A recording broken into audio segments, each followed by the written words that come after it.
EICMA 2019 sur le stand Ducati avec les nouveautés 2020 et la Panigale V2. Un nouveau modèle? Pas tout à fait. En fait, vous connaissiez très bien la Panigale 959. Et bien, la Panigale V2, c'est sa successrice.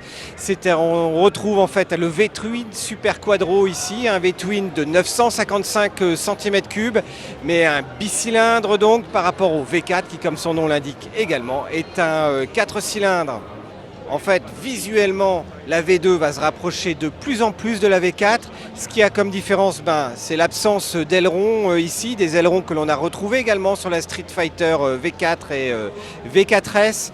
Donc une ligne qui se rapproche énormément de la V4, mais de façon beaucoup plus compacte. Il faut dire encore une fois qu'on a ici affaire à un bicylindre, beaucoup plus compact que le 4 cylindres correspondant chez Ducati. Le V-Twin Super Quadro de 955 cm3 Euro 5 développe 150 chevaux et puis surtout 104 Nm. Et le tout pour un poids à sec par contre de 176 kg. Donc un rapport poids-puissance impressionnant.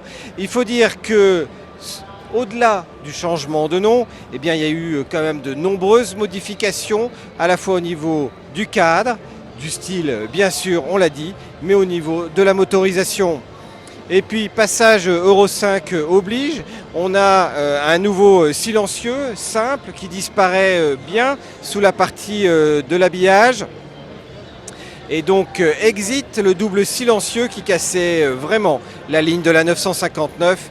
Un nouvel écran TFT, mais sous ce nouvel écran TFT, il faut plutôt parler d'électronique parce que le package électronique a également été renforcé de la même manière que sur la Street Fighter où on a une débauche d'électronique pour arriver à utiliser la puissance au maximum. Et bien ici, on a une nouvelle centrale inertielle à 6 axes qui permet à la Panigale V2 de se doter de presque tout l'attirail technologique avec un ABS en courbe, un quick shifter à la fois en montée et en descente, un contrôle de traction, un contrôle de wheeling, une gestion du frein moteur, ainsi que les 3 modes de conduite, Race, Sport et Street, qui se manipulent grâce au commodo sur le guidon. La partie cycle reste particulièrement semblable. On retrouve donc une fourche inversée Showa à l'avant ou encore l'amortisseur arrière Zax. Mais on retrouve surtout du Brembo à l'avant au niveau des étriers.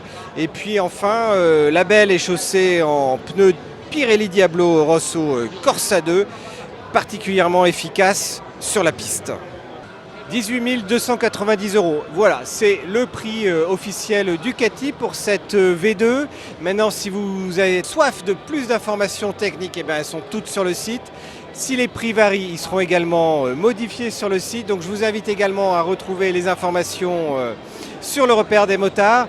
Et puis après cette V2, on va passer naturellement à la V4, à la V4 et à la V4S, ainsi que la grosse révélation 2020, la Street Fighter V4 et V4S sur le stand Ducati. Donc à tout de suite pour une nouvelle présentation.